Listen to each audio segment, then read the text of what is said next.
But I'm just glad to hear that the village actually said, where can we tighten our belt? And they did this as a last resort as opposed to, we'll just pass the cost along. Exactly, and I mean, there was talk of it's like every time they look and they see what are we not taxing, and like I just heard that they want to tax video downloads. Oh, is it crazy? Yeah, he backed off of that. Though. And I'm like, come on, it's all coming down to the taxpayer. I mean, I don't care what they decide to tax, but the ultimate burden comes back to you, me, and You know, I met Pat Quinn. I've met Pat Quinn. I sat at dinner one night at a thing for Quinn Young, who was the guy we talked about before. I like Pat. I think he's a nice guy, but I tell you, we got a lot of problems coming up. I heard him the other day say that he still thinks we need a tax increase, an income tax increase, and it seems like nobody's paying attention to this. That again, November we're going to see some real estate taxes. Now, you know, we paid that 55% up front. up front. So if our taxes were $1,000, we paid $550 towards it. Now you know they're going to raise our income tax, or I'm sorry, our real estate taxes, and now they're talking about raising our income tax, and it just doesn't seem to me like that it's got anybody's attention. I don't think anybody's paying attention to it. Well, and it goes back to what I think you said last week. The governments, they should run like a business, and it's like every time they need something, they'll go to the taxpayer. They have an open checkbook for us, and they have a money tree in their backyard. We'll just go pick a few hundred off of that. There is no accountability. And instead of saying, well, like I say, let's sell off 50,000 cars that we don't need. And I don't know if it was the state or the county. I remember last year sometime they were asked, how many cars do you have? And they couldn't even give a number. That guy didn't know. And they have no rules. The Senate or the House president, well, no, Senate President Cullerton, they asked his office, what are the guidelines for using these vehicles for private use? And as far as I know, and I look every morning, I read a couple newspapers every morning, their last response was we don't have a written guidelines of what these vehicles are used for. So you can drain the car too, right? Yeah, well, one guy took it to Florida. One guy took it on a vacation to Florida, which was interesting. I thought that was kind of, he thought it was okay, and they asked him, and he said it was none of the taxpayers' business. I remember that. They would took pictures in Florida with the Illinois tags on the car. But, you know, Larry, what you just said about, you know, I think I made a comment about government should run like a business. I'm a small business owner.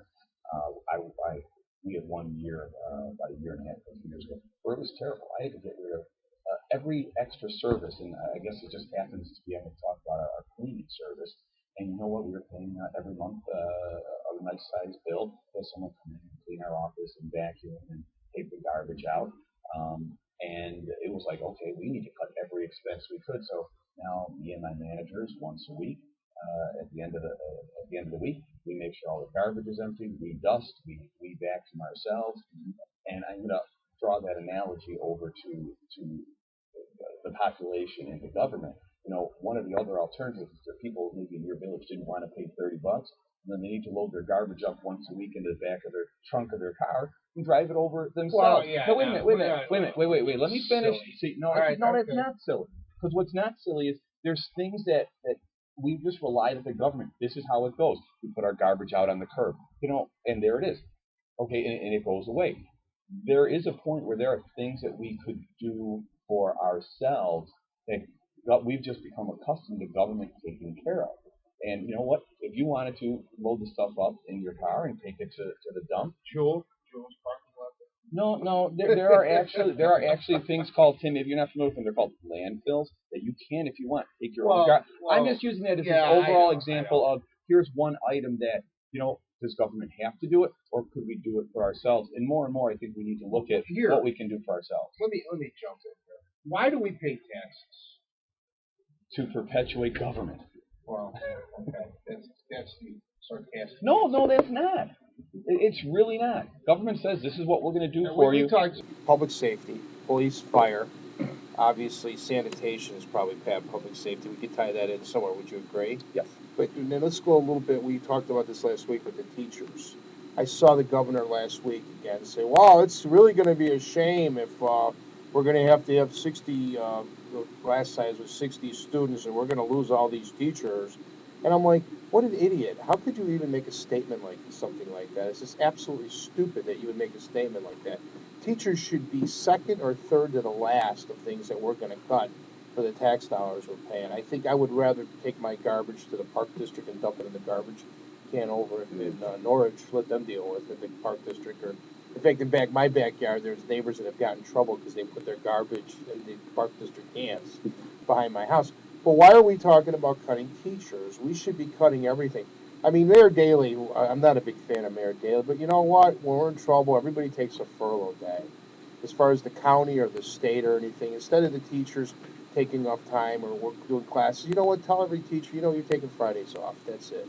You're going to take Fridays off, 3 Fridays in a month or 2 Fridays a month, whatever it might be, and get these budgets and keep these programs going. And nobody's doing that. Well, did you ever see the what is it, Kevin Kline movie Dave?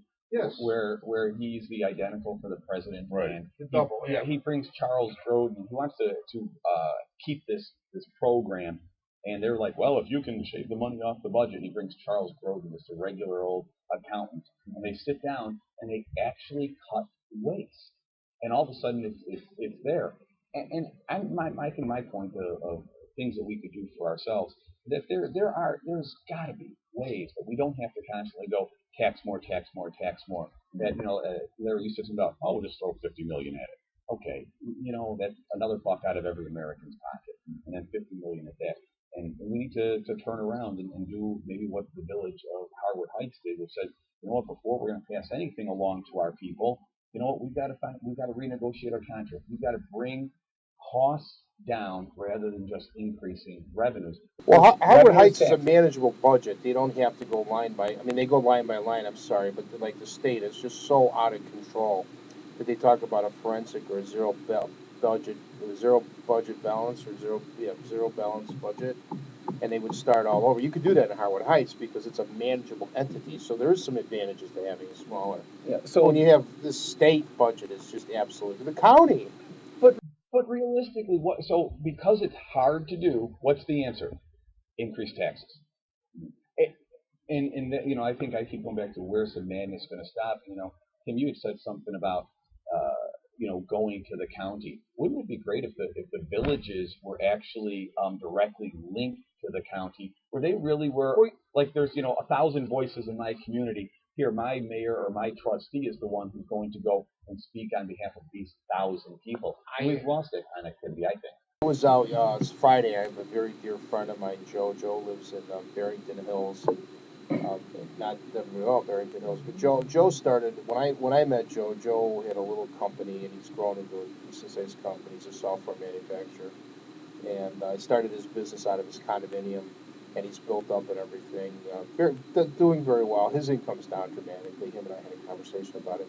And he has one of the most beautiful homes I had ever seen. He's on a 5-acre lot. I was out there Friday. It's the first time he's been there a couple of years. And long story short, I says to him, "Wow, this is just absolutely gorgeous." And sitting on the backyard and watching the well. And he says, "My taxes are $28,000 a year for this house." And I'm like, "Wow!" And you can just see it's like he's confused. I says to him, "Look, I understand if you have a nicer house, you're going to pay more money, but what do you got?" He says, "Well, we don't even have water or sewer. We're in a septic field." He says, "We don't even get water." I mean, he's in the middle of the woods somewhere, and he's paying $28,000 a year. So I'm like, okay, police, fire, where does this money go? Maybe we ought to do a forensic budget. Maybe we should get some people from different areas. Maybe somebody from Harwood Heights could bring in their tax bill. I could bring in my tax bill. Paul could bring his tax bill. Get a couple of our friends and differently look at it and say, how does this proportionately work? I mean, is the police department better in Barrington Hills than it is in Harwood Heights? I bet it isn't.